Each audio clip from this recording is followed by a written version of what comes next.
I'm going to be outright with you guys watching this video. Charlie Kirk or Turning Point USA is not going to help you achieve freedom. In fact, it never will. But of course, the resources, the momentum, the population that consists therein, these organizations absolutely can make a difference. But it's not by following Charlie Kirk or Turning Point USA. And this is a sad message, okay, because I would hope that maybe perhaps they would see the problems and the real solutions to actually attain true freedom on earth. But I'm sorry to say, they don't. And if you have an open mind, you're not triggered like those leftists that you often like to say they're triggered. I'm not a leftist, just so you know, just because I'm against Charlie Kirk and Turning Point USA.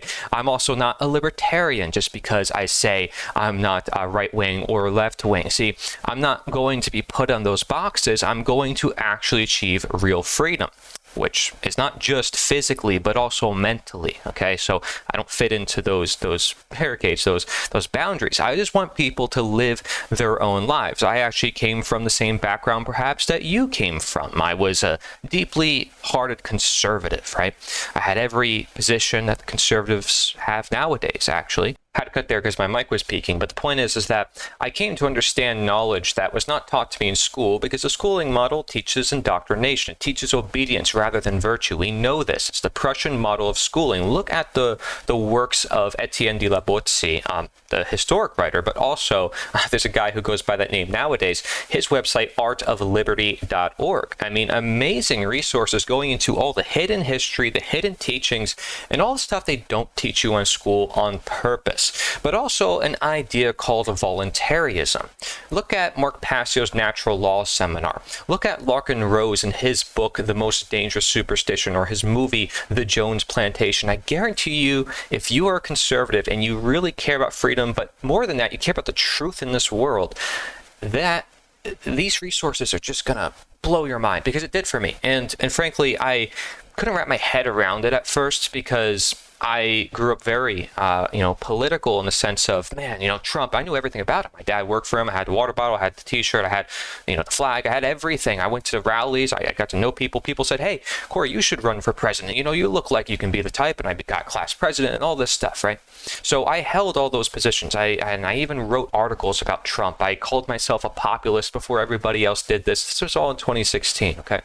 But the point is that I was not looking at morality. I was not looking at the nature of politics and government and how it forms throughout history. Like, if we want to actually gain freedom, reduce all these controls and dominations from government, all their oppressive measures, we need to reevaluate our thinking. Now, I'm 24, so I'm hoping I'm speaking to perhaps to some folks who are younger out there who's getting involved with these organizations, because I fear that you might be contributing to the problem, actually. It's not that it's meaningless or it's not going to go anywhere. It's actually going to contribute to the problem. See, I have a website also called Never Vote, the Never Vote campaign. And this is rather shocking for a lot of folks. Like, what do you mean never vote? Okay, now, again, this is not a radical position, because people want to throw that. Are you a triggered leftist? You want to say I'm a radical? No, I'm not. Okay, so I am just somebody who cares about this world and is looking for the real solutions. You ever think about permaculture, growing food? Voluntarism is a moral philosophy. Don't you see that people are talking about how we're in a spiritual war, or a moral war, or a cultural war? How do you think politics is going to solve that issue? The truth is, it's not. Politics relies on the philosophers. It relies on the morality, the culture. As George Carlin said, he has a great segment on voting. Look up George Carlin. He was a famous comedian in the 1980s and 90s and 2000s. He talks about this. I mean, people are indoctrinated, and as long as the people are stupid and dumbed down, then the politicians will equally represent those people. It's not good people who seek power, and you may believe they are good people because that is the nature of politics, but it's more than that. It's the nature of that position. I mean, we even have science that proves that people's brain changes under the influence of power. I mean, when you walk around, everyone's treating you as if you're a special kind of human. What do you expect to happen to that individual's ego, to that mind? I mean, you had gurus like Osho and Alan Watts, who even talked about this idea of the ego and the non-mind, Eastern philosophy, and the reason why they don't get involved with politics so much. These people who are truly spiritual, not the ones that are trying to scam you, per se. But of course, whatever you think about that. The point is, look at what they're saying. Look at the information they have to share. Nobody's perfect. That's again the reason why perhaps nobody should rule over us. You rule yourself. You own yourself. You are free. Do not devalue your potential. These other people, they're just people, just like you and I. Why do we give them the right to rule with all these privileges and badges and uniforms as if they're more than human, as if they're superhuman? They're not. We treat them as if they're gods, as if they're deities. We have religious symbols and texts. We beg and worship for them to change our reality. We're born into the system, and right away we have to sign a birth certificate. Right away we have to obey the dictates of whoever's in power. It doesn't matter who it is. Whether it's less taxes or more taxes, they're still taking money from you. What's the difference? Theft is theft.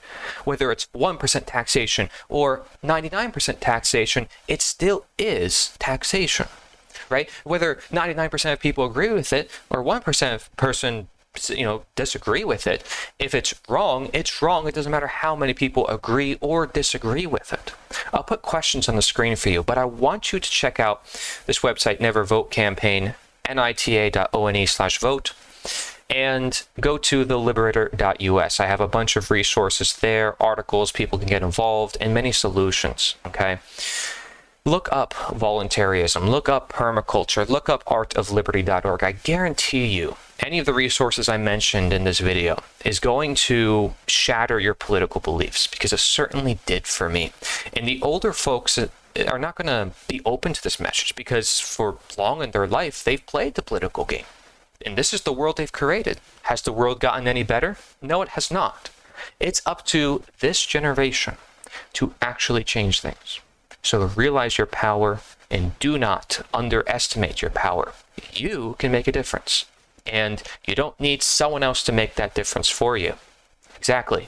Organize with those around you, inspire them, motivate them. We have a mental health epidemic. We have a lot of problems going on. We can help people directly right now without asking for permission, without creating authority in man, but rather recognizing the authority in truth, in God, in nature, and that which we truly serve. So, my question to you is, do you truly serve it? Thank you very much for watching. This is Corey Engerlot. Nature is the answer. TheLiberator.us. Hello, Charlie Kirk. My name is Jim Gale, and I'm here in Central Florida, demonstrating freedom on every conceivable level. We are using free energy systems, which are all around us. We live on calories, and this whole system provides exponential calories. We do not comply. We built 10 houses without asking for permission. We very publicly do not pay taxes on land or on labor, right? We are the arm of the farmer that's saying no. We are civilly disobedient. We are demonstrating self-reliance at scale, and I'd love to chat with you about it. We are following Dr. Martin Luther King's advice when he said, "Those who love peace must learn to organize as effectively as those who love war." Well, that's what we're doing. We're organizing effectively, integrating the schools, the prisons, and the churches to create a new poison-free, decentralized food supply chain. This 2.5-year-old system is less maintenance than a lawn.